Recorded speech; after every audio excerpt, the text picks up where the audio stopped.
Olá, tudo bem? Seja bem-vindo ao meu canal. Eu me chamo Laiane Silva e hoje vim dar 5 dicas de como você escolher seu terreno visando otimizar na construção.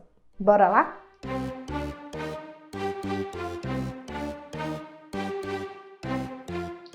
A primeira dica sobre o que você precisa observar na hora de escolher um terreno é o acesso do mesmo. Você precisa pensar que você vai precisar acessar esse terreno não apenas depois da construção, mas durante ela. E esse acesso ele precisa ser viabilizado para caminhões com grandes cargas. São caminhões carregados com materiais de construção e caminhões com concreto. E isso pode, sim, dar um pouquinho de dor de cabeça, mas é claro que não vai limitar, né, a sua construção. Mas é um item que precisa ser levado em conta no seu planejamento. Caso a via não seja pavimentada ou os acessos são muito estreitos, porque um caminhão ele precisa de uma área maior para ser manobrado e esse tipo de coisa. Você depois precisa levar em conta no seu planejamento e verificar se você vai precisar tomar alguma medida preventiva para viabilizar o acesso desse material na sua construção. A segunda dica para otimizar a sua construção é verificar a vizinhança. Isso mesmo, a vizinhança pode impactar no valor final do seu imóvel, valorizando ou não o mesmo. A ideia é você não ficar nem muito acima, nem muito abaixo das construções vizinhas. Porque, por exemplo, se você colocar uma construção muito acima, querendo ou não, a vizinhança vai puxar o valor da sua construção para baixo. Então, você observe a sua vizinhança e verifique se está mais ou menos no estilo que você quer para a sua construção.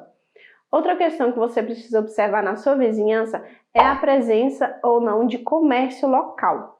Você precisa observar e analisar se é isso que você quer para a sua casa, por exemplo. Porque aí vai de pessoa para pessoa, de local em que está essa construção. Mas algumas pessoas gostam de ter comércio próximo por causa da movimentação que esse comércio dá. Outras pessoas já é justamente o contrário, preferem uma área totalmente residencial para evitar aquela movimentação do comércio, várias pessoas diferentes passando no local. E aí você precisa, né, pesar na balança o que é mais importante para você. A terceira dica é verificar a altimetria do seu terreno, que é basicamente ali você analisar se ele é um terreno plano, se ele é um terreno inclinado, se ele é um terreno acidentado, que tem muito esburacado, que vai precisar ali de um aterro. Você tem que analisar se você vai precisar fazer uma terraplenagem, isso mesmo, terraplenagem e não terraplanagem, porque você está ali analisando o seu terrapleno.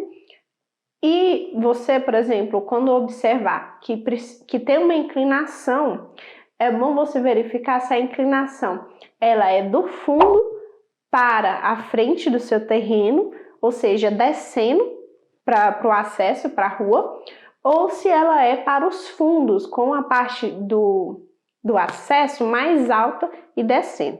Por que que essa informação é importante?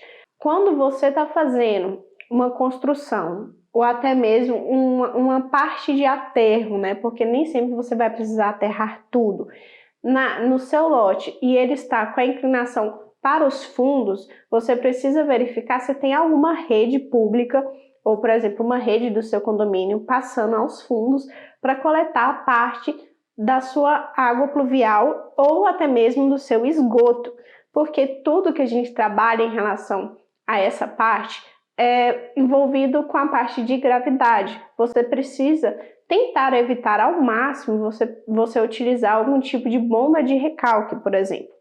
Então, se você tem um terreno com desnível e você tem que interligar com a rede pública de esgoto, você precisa observar justamente porque às vezes a cota não vai bater, a cota final. Às vezes a sua tubulação pode chegar mais baixa do que a rede pública. É claro que existem soluções individuais de tratamento de esgoto, existem soluções para escoamento de águas pluviais individuais também, mas é algo que você precisa observar, porque isso pode interferir sim no seu planejamento. E vale lembrar também que qualquer necessidade de aterro ou de corte precisa de contenção. Isso mesmo que você for fazer um corte no seu terreno, que é retirar a terra, você precisa de pensar na contenção dos seus vizinhos, porque você precisa garantir a estabilidade do muro dos mesmos ou da própria casa, caso seja muito próximo ao seu terreno. Por que isso? Porque na hora que você retira aquele solo, você pode desconfinar, por exemplo, a fundação do seu vizinho. Então você precisa estudar esse aterro. Na verdade, o profissional habilitado envolvido precisa analisar a melhor forma de proceder. A quarta dica é você verificar a lei de uso e ocupação e o zoneamento do local.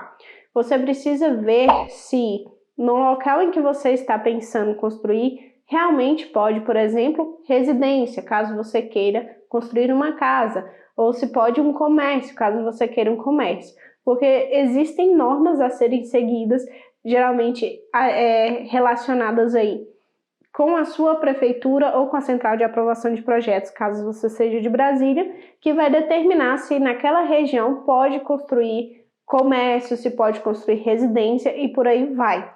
Nessas normas também, na parte de lei de uso e ocupação, tem algumas delimitações como afastamentos mínimos, áreas máximas de construção, áreas de ocupação máxima, áreas permeáveis mínimas, que você precisa atender para você ter uma construção regularizada. Então, todas essas observações são válidas caso você tenha ali já um terreno pequeno e você tenha grandes necessidades, digamos assim.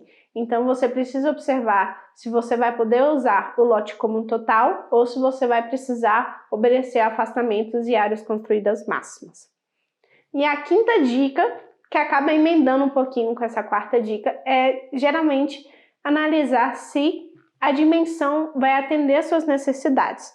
Então, você depois que analisar, verificar lá se você pode construir ou não naquele local de acordo com o uso que você pretende, você precisa analisar se o tamanho do lote vai atender às suas necessidades. Por exemplo, você verificou lá na parte de lei de uso e ocupação que você vai ter que ter um afastamento de 2 metros de cada lado. E talvez esses 2 metros de cada lado sejam muito significativos, porque já, querendo ou não, já são 4 metros na área da sua edificação. Às vezes você quer uma casa térrea e você, para a necessidade que você tem, você precisa de uma casa de 2 pavimentos devido à área da sua edificação e por aí vai. Então é sempre bom ter em mente mais ou menos aí as características da sua residência.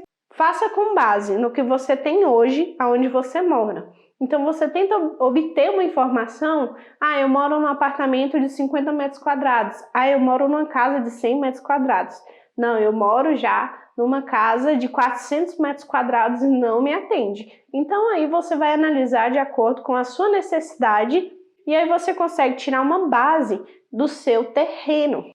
E essas foram as 5 dicas de como escolher melhor o seu terreno para otimizar na construção.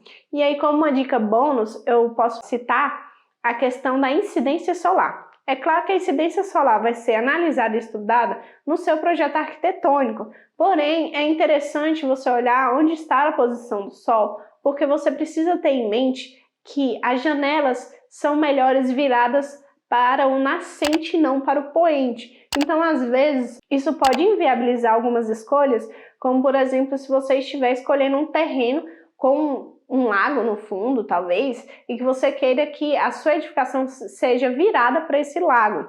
E aí, se o sol da tarde estiver batendo justamente do lado que você quer que sua edificação fique virada, às vezes você pode escolher um lote do lado oposto, que aí vai adequar completamente as suas necessidades à necessidade do próprio ambiente. E eu espero que eu tenha ajudado e vale a pena dizer que contrate um profissional técnico habilitado para fazer os seus projetos e para fazer toda a orientação necessária, pois cada caso é um caso. E o próximo vídeo desse quadro sobre Quero Construir Agora é justamente quais projetos técnicos que você precisa contratar. Se você gostou, já deixa seu like, comenta aqui e se inscreve no canal para mais dicas.